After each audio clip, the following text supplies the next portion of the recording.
अन्नाची। तो आज बात होगी सरवना भवन के फाउंडर पी राजगोपाल की। ये एक ऐसा नाम है ना जो एक तरफ तो जबरदस्त कामयाबी से जुड़ा है और दूसरी तरफ उतनी ही खौफनाक दरिंदगी से। कहानी शुरू होती है 1947 में तमिलनाडु के एक बहुत ही छोटे से गांव से। राजगोपाल का जन्म एक बेहद मामूली परिवार में हुआ था। हालात ऐसे थे कि परिवार का हाथ बटाने के लिए उन्हें बहुत ही छोटी उम्र में पढ़ाई छोड़नी पड़ी। फिर साल आया 1981। चेन्नई में उन्होंने अपना पहला रेस्टोरेंट खोला, सरवना भवन। अब देखिए, उस जमाने में ना चेन्नई में साफ सुथरे अच्छे रेस्टोरेंट्स मिलना मतलब बहुत बड़ी बात थी, एक तरह की कमी थी। और राजगोपाल ने इसी कमी को पकड़ा और इससे एक बहुत बड़े मौके में तब्दील कर दिया। लेकिन उनकी कामयाबी का राज सिर्फ अच्छा खाना ही नहीं था। असली बात थी उनका अपने कर्मचारियों से रिश्ता। वो उनका बहुत ज्यादा ख्याल रखते थे। मतलब उनके बच्चों के लिए मुफ्त पढ़ाई, पूरे परिवार के लिए हेल्थ केयर। ये वो फायदे थे जो उस दौर में कोई सोच भी नहीं सकता था। और इसी दरियादिली की वजह से लोग उन्हें इज्जत से अन्नाची बुलाने लगे, यानी कि बड़ा भाई। सब कुछ ठीक चल रहा था, पर फिर कहानी में एक मोड़ आता है। एक ऐसा मोड़ जो एक ज्योतिषी की सलाह से शुरू हुआ और पूरी कहानी को एक खौफनाक रास्ते पर ले गया। ज्योतिषी ने एक भविष्यवाणी की। कहा कि अगर राजगोपाल जीव ज्योति नाम की एक लड़की से शादी कर लेते हैं तो उनकी दौलत और कामयाबी इतनी बढ़ेगी कि आसमान छू लेगी, उसकी कोई हद नहीं होगी। अब इसमें एक पेंच था। जीव ज्योति कौन थी? वो उन्हीं के एक कर्मचारी की बेटी थी। और राजगोपाल, वो खुद पहले से ही शादीशुदा थे। एक नहीं, दो पत्नियां थी उनकी। जाहिर है जीव ज्योति ने राजगोपाल के इस प्रस्ताव को साफ साफ ठुकरा दिया। क्यों? क्योंकि वो किसी और से प्यार करती थी, प्रिंस संता कुमार से। और 1999 में दोनों ने शादी भी कर ले। लेकिन राजगोपाल जैसे इंसान के लिए ना सुनना शायद नामुमकिन था।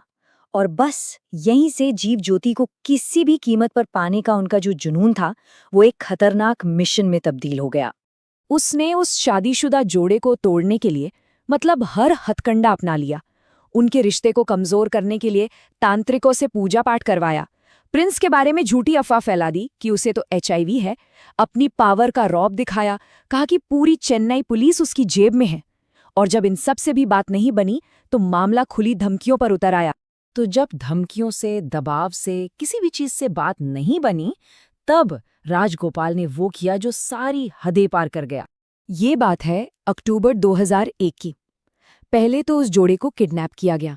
फिर प्रिंस को जीव ज्योति से अलग करके कोडैकनाल के घने जंगलों में ले जाया गया। और फिर 31 अक्टूबर को जंगल के गार्ड्स को उसकी लाश मिली।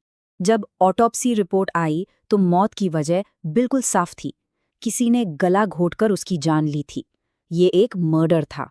और बाद में जब गवाह सामने आए तो पता चला कि ये सब राजगोपाल के सीधे आदेश पर हुआ था। उसका ऑर्डर था, उसे खत्म कर दो।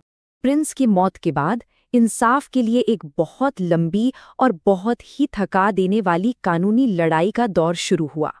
साल 2004 निचली अदालत ने राजगोपाल को दोषी माना और सजा सुनाई 10 साल की। लेकिन कहानी यहाँ खत्म नहीं हुई। मामला पहुंचा मद्रास हाईकोर्ट और 2009 में कोर्ट ने सजा को 10 साल से बढ़ाकर सीधा आजीवन कारावास कर दिया, उम्र कैद। सोचिए, उम्र कैद की सजा मिली हुई थी। इसके बावजूद राजगोपाल ने अपनी खराब सेहत का हवाला दिया और जमानत पर बाहर आ गया। और अगले 10 साल तक, पूरे 10 साल वो आजाद घूमता रहा। फिर कहते हैं ना, कानून के हाथ लंबे होते हैं। उसका पहिया घूमता जरूर है, भले ही कितना ही धीरे क्यों ना घूमे। और फिर वो दिन आया, 29 मार्च 2019। सुप्रीम कोर्ट ने राजगोपाल की सारी अपीलें खारिज कर दी। उसकी उम्र कैद की सजा को कंफर्म किया और फौरन सरेंडर करने का हुक्म दिया। उसे सरेंडर करना पड़ा और सरेंडर करने के ठीक 10 दिन बाद उसकी मौत हो गई।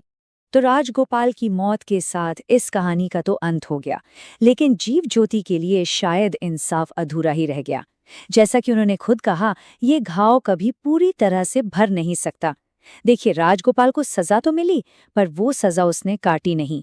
और ये अपने पीछे एक बहुत बड़ा सवाल छोड़ गया कि क्या इसे वाकई इंसाफ कहा जा सकता है।